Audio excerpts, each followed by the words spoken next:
नमस्कार भक्तों। पौराणिक कथाओं के अनुसार माता पार्वती शिव जी को पति के रूप में प्राप्त करने के लिए घोर तप कर रही थीं। उनको तप को देखकर देवताओं ने शिव जी से देवी की मनोकामना पूर्ण करने की प्रार्थना की। भगवान शिव जी ने माता पार्वती जी की परीक्षा लेने सप्त ऋषियों को भेजा। सप्त ऋषियों ने शिव जी के सैकड़ों अवगुण गिनाए, पर पार्वती जी को महादेव के अलावा किसी और से विवाह मंजूर नहीं था।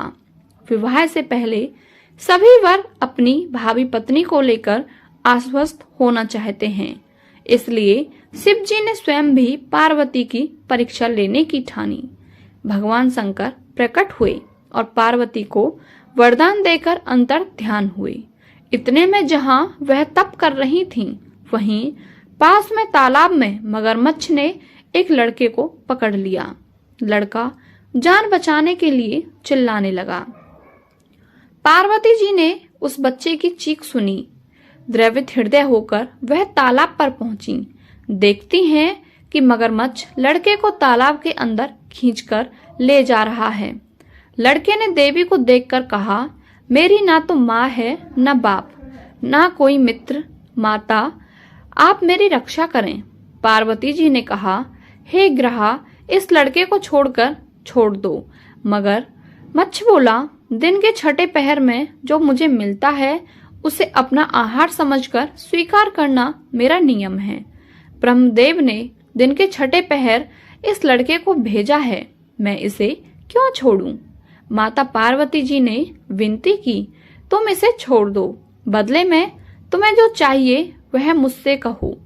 मगरमच्छ बोला, एक ही शर्त पर मैं इसे छोड़ सकता हूँ। आपने तप करके महादेव से जो वरदान लिया है, यदि उस तप का फल मुझे दे दोगी तो मैं इसे छोड़ दूंगा। पार्वती जी तैयार हो गईं। उन्होंने कहा, मैं अपने तप का फल तुम्हें देने को तैयार हूँ, लेकिन तुम इस बालक को छोड़ दो।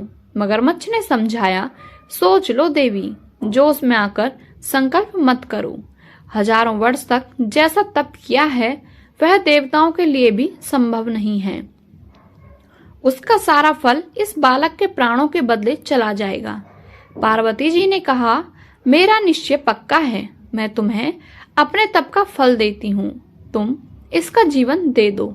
मगरमच्छ ने पार्वती जी से तपदान करने का संकल्प करवाया। तप का दान होते ही मगरमच्छ का देह तेज से चमकने लगा। मगरमच्छ बोला, हे पार्वती, देखो तप के प्रभाव से मैं तेजस्वी बन गया हूँ। तुमने जीवन भर की पूंजी एक बच्चे के लिए व्यर्थ कर दी। चाहो तो अपनी भूल सुधारने का एक मौका और दे सकता हूँ।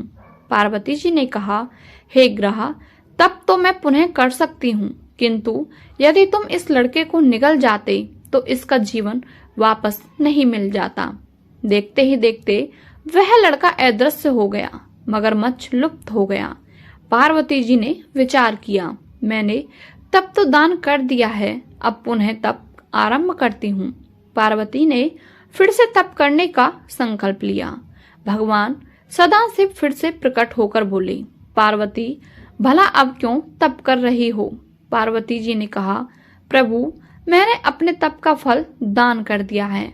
आपको पति रूप में पाने के संकल्प के लिए मैं फिर से वैसा ही घोर तप कर आपको प्रसन्न करूंगी। महादेव बोले, मगरमच्छ और लड़के दोनों रूपों में मैं ही था। तुम्हारा चित्त प्राणी मात्र में अपने सुख दुख का अनुभव करता है या नहीं, इसके परीक्षा लेने को मैंने यह लीला रची। अनेक रूपों में दिखने वाला मैं एक ही हूँ। मैं अनेकों शरीर में शरीरों से अलग निर्विकार हूँ। तुमने अपने तप से मुझे ही दिया है, इसलिए अब और तप करने की जरूरत नहीं है। देवी ने महादेव को प्रणाम कर प्रसन्न मन से विदा किया। महादेव और माता पार्वती का विवाह हो गया। माता पार्वती के लाश पर पर्वत पर रहने लगी।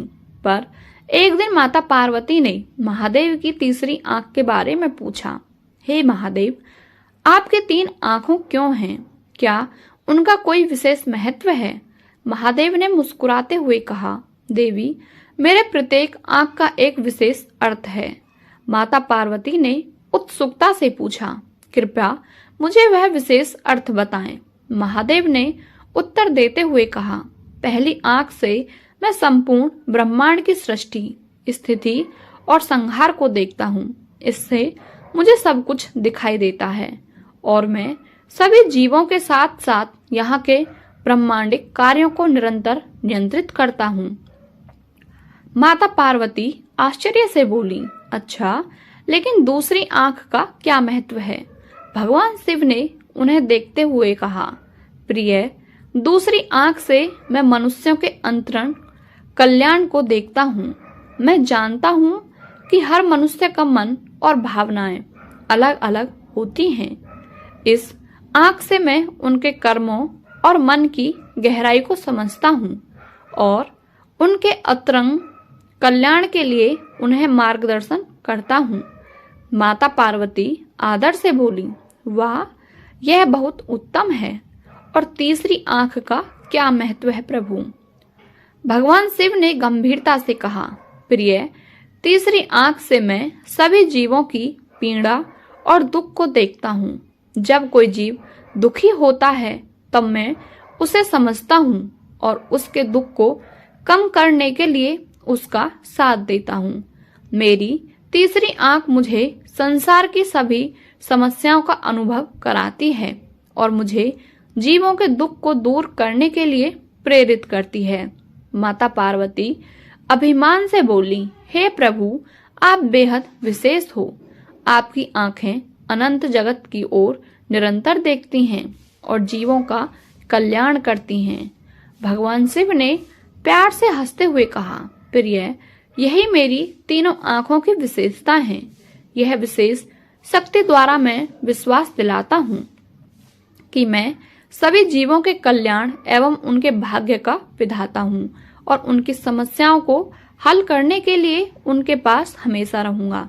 इस कथा से हमें यही ज्ञान मिलता है कि भगवान शिव की तीनों आंखें विश्वास, करुणा और सादगी का प्रतीक हैं। यह हमें याद दिलाती हैं कि जीवन में हमें परमेश्वर पर विश्वास रखना चाहिए, दूसरों के प्रति करुणा रखनी चाहिए और सादगी से जीवन जीना चाहिए। आपकी इस कहानी के बारे में क्या राय है, हमें कमेंट करके अवश्य बताएं। और यदि आप हमारे चैनल पर नए हैं तो चैनल को सब्सक्राइब करके बेल आइकन अवश्य प्रेस करें। मिलते हैं आपसे अगली कहानी में। आपका बहुत बहुत धन्यवाद।